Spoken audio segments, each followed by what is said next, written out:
Praise the lord. నేను రోగినై ఉన్నాను, నేను చచ్చిపోతాను అని నువ్వు అనవద్దు దేవుని బిడ్డ. నా విమోచకుడు సజీవుడు, నన్ను స్వస్థపరుస్తాడు అని నువ్వు పలకాలి.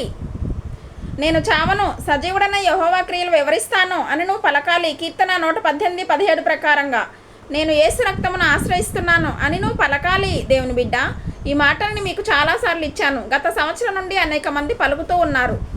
ఈ మాటలు పలుకుతూ ఉండండి. దేవుని వాక్యాన్ని ఎత్తి పట్టుకోండి. ఆయన పొందిన గాయముల చేత మనకు స్వస్థత కలిగి ఉంది. నిశ్చయముగా యేసు నా రోగములను భరించెను. యెషయా 53:4. యేసు రక్తంలో నాకు విజయం. ఇవి మాటి మాటికి పలకండి. ఒక్కొక్క మాట 5 సార్లు 10 సార్లు పలకండి. బుక్లో రాయండి. ఎందుకో తెలుసా? వినటం వలన విశ్వాసం కలుగుతుంది. విశ్వాసం స్టెప్ ఇంట్లోకి వేయగానే అవిశ్వాసం అనేది బయటికి పారిపోతుంది.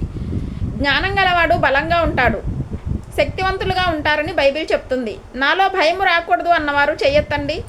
హల్లెలూయా, దేవునికి మహిమ కలుగును గాక. భయం పోవాలి అంటే ఏం రావాలి? లోపలికి విశ్వాసం రావాలి.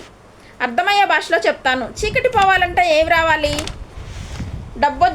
డబ్బొచ్చినా చీకటి పోదు, డాన్స్ చేసినా చీకటి పోదు, సినిమా హీరోని తెచ్చినా పోదు, హీరోయిన్ని తెచ్చినా పోదు, పాటలు పాడేటువంటి వాళ్ళు వచ్చినా పోదు.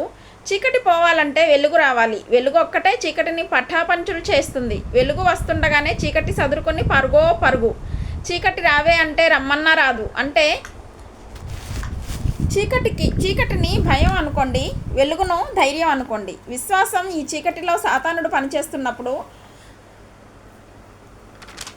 విశ్వాసంలో దేవుడు పనిచేస్తాడు. దేవుడు విశ్వాసమునకు కర్తయు దాన్ని కొనసాగించేవాడై ఉన్నాడు. ఆయన కర్త విశ్వాసానికి. సాతానుడు అవిశ్వాసానికి కర్త, అపనమ్మకానికి కర్త, భయానికి కర్త ఎవరంటే సాతానుడు. వాడి యొక్క గుణాలు ఏంటంటే భయం పుట్టించడం, మనుషుల్ని బాధ పెట్టడం, మరి మనుషుల్ని కృంగదీయడం. మరి దేవుడు ఎందులో పనిచేస్తాడు? చేపలు నీళ్ళలోనే ఆడతాయి. అలాగే విశ్వాసంలోనే మనం నడవాలి. మనం వేలు చూపును బట్టి కాదు, విశ్వాసమును బట్టి మనం నడుచుకోవాలి. ఆ గొప్ప విశ్వాసం కలిగి ఉందాం.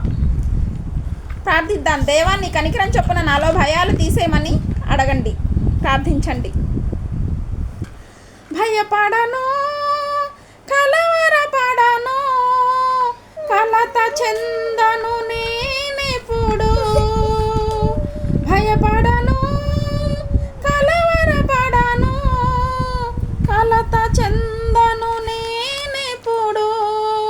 నన్ను కాచే యేసు నాతో ఉన్నాడు, రక్షించే ప్రభువు నాకు తోడై ఉన్నాడు.